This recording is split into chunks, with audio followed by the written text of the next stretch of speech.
Sam Nook seems like just a comedic bit, right? I mean, he's an obvious knockoff of an Animal Crossing character, only talks through chat, gives people tasks to complete like in some sort of RPG, but he is actually a lot more important to the story because of clues we've been missing the entire time. So definitely keep watching the video if you want to know the truth of who actually is this character and where he came from and how it all connects to the hidden lore of the egg, Awesamdude, and Ranboo. Feel free to subscribe, and what are all the hints or hidden foreshadowings that we need to pick apart in order to understand the secret identity of Sam Nook? Well, the very first time Tommy and Sam meet, he becomes some sort of quest giver. His role is to oversee construction, and he gives Tommy tasks to gather things or clear out space in order to help him build the big Innit hotel. He is only seen giving tasks to Tommy, and is very interested in the process going as smoothly as possible. He gives out hard hats and safety vests in order to protect the people on the construction site, and is very firm about these rules being upheld. Tommy and him slowly become acquaintances, and he seems to hold some level of respect towards Tommy as his employer. However, there is more that actually ties him into one of the main plot lines of the SMP, which is the egg. You see, Sam Nook knows about the egg, and he knows that there is something wrong with it, that it is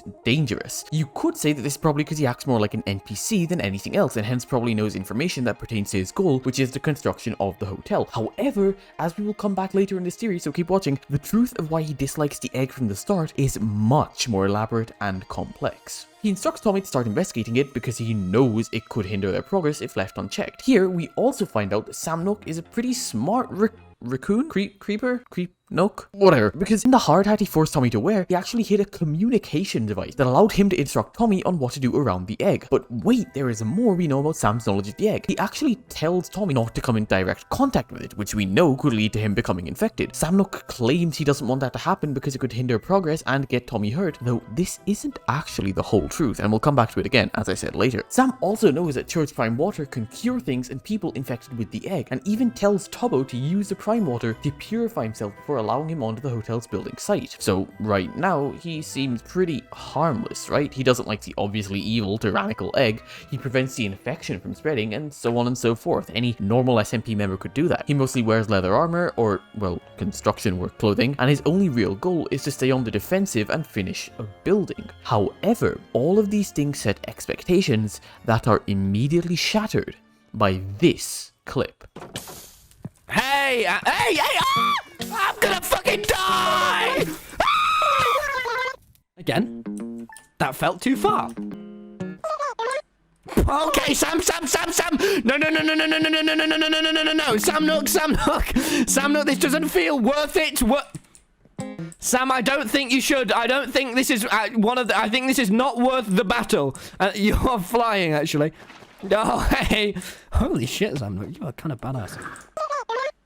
What the fuck? You just scared him away? Do you have the axe of peace? That was kind of badass! Now, I don't know if you saw that, but he threatened multiple people in full netherite armor when they kept killing Tommy and managed to scare them away from the build site, all while wearing leather armor and getting back all of Tommy's items. Additionally, he doesn't allow anyone who doesn't have a hard hat on the site, but he also doesn't give these secret communicators, like the one in Tommy's hat, out to people he doesn't trust, which essentially means he keeps even the most dangerous of enemies into staying off his turf. And that isn't even everything. He also saves Tommy and Tubbo from the egg pyre when they were taken to the egg room and threatened, putting himself into a very precarious situation, but still successfully helping them escape, also thanks to the efficient tool he has on his disposal that he shares with Awesamdude? That's right, on screen we can actually see that Sam Nook and Awesamdude switch within the same body, when Nook says that he can't sign a contract that needs to be signed, and that he will get him, referring to Sam, for Tommy. So is that it? Are Sam Nook and Awesamdude actually the same person pretending to be two? No, and this is a lot more complicated, trust me. This theory is absolutely insane, and every part of this video is important to fully understand it. You see, after Tommy's death later on during this scene, Sam Nook genuinely doesn't seem to know that Tommy is gone. On the flip side of the coin, Awesamdude the Warden was literally there when Tommy said his last words, which means that the two cannot and must not be the same, and therefore must be separate entities in one way or another. Now, does this seem familiar to you? It definitely should, because this is almost exactly the case with Ranboo's other half, Enderwalking Ranboo or Enderboo, and himself. In Sam's case, we know for sure that the two know of each other's existence and seem to be okay with it. They peacefully coexist within the same body, which means they also share tools, armor, and resources, which makes Sam Nook a lot more powerful than any of us thought at first, because probably only coming second to with Technoblade, Awesamdude is one of the most item-wise powerful people on the server, and not just that, he also has the power to put people in the prison as the warden. Similarly, Ranboo often finds his tools used, almost as if Enderboo had been getting resources while he was asleep. His other half is also implied to be working together with Dream, who, before being locked up,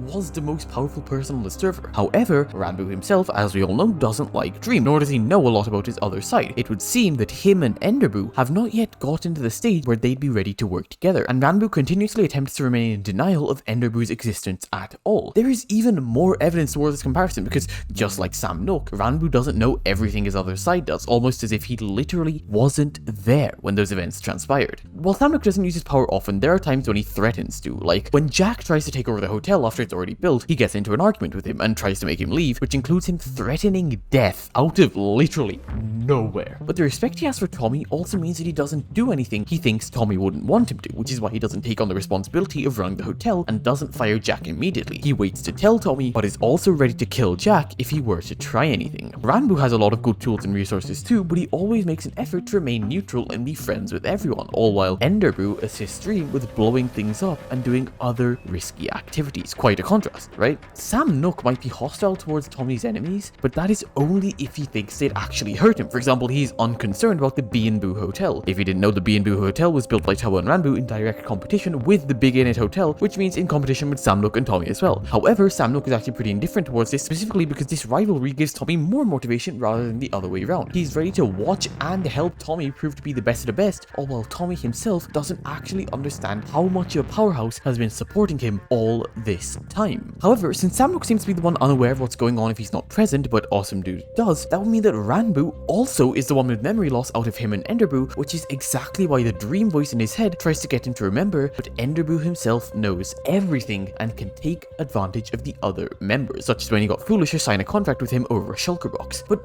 even now, after all of this exposition, there remains the most important question of all. Where did Sam Nook come from? Well, yet another thing that Ranboo and Sam Nook have in common is that they do not like the egg. Immediately, they feel threatened by it and are cautious around its members. Actually, there are even more egg parallels between Enderboo and Awesamdude, because Sam actively fights back against the Eggpire when they try to infect him, and during the Red Banquet, Enderboo is seen sneaking overhead on the crowd, spying on everyone. And get this, there is yet another common trait. Yes, there is a lot of stuff that goes into this theory, but this is perhaps the most crucial observation yet. Both Ranboo and Awesamdude are characterized by being mob hybrids. One is a creeper, one is an Enderman. It's quite simple. Enderboo seems to have a lot more Enderman traits than Ranboo does, even straight up being dubbed the Enderwalk state of Ranboo, and he is seen picking up random grass blocks, disappearing right in front of Sapnap, which implies teleportation obviously, and even speaking his own language. Awesamdude is also a hostile mob hybrid with another entity inhabiting his body.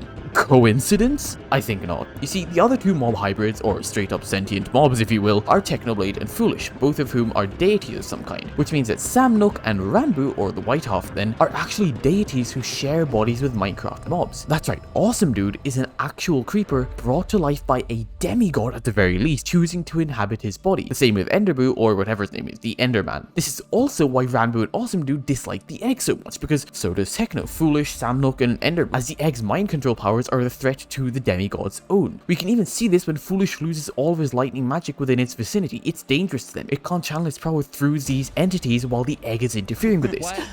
You really thought, Why Foolish? isn't it working? You thought you could enter the egg's domain and beat it in a battle of power? I don't understand. It's suppressing me. This is exactly why Sam Nook didn't want the egg by the construction site. But then why don't all of these demigods just team up and destroy it, right? And this is the catch of this theory, where it all comes together. Because as a result of the merge, Sam Nook and Ranboo lost all memories of their origin, while still retaining a distaste of what robbed them of their strength, knowing that it's dangerous and to stay away from it. Enderboo and Awesamdude have all the memories, but Nook and Ranboo forget each time their mob half takes over, and that is why Ranboo cannot remember his actions. Technoblade knows of Ranboo's origin thanks to his Enderman powers, but he doesn't tell him because he himself keeps it secret in order to protect himself rather than put a target on his back because it's backfired for him before. Instead, Technoblade takes Ranboo in and mentors him so that he might be able to protect himself and maybe even destroy the egg with him someday in the future, like I suggested earlier. Sam Nook hasn't bumped into Foolish nor Technoblade yet, and is also unaware of how powerful he really is, so he remains as he is, a simple guardian-like figure for Tommy and the hotel, protecting his own while Awesamdude actively fights against the egg and keeps Dream in prison. And that is the true identity of Sam Nook. Subscribe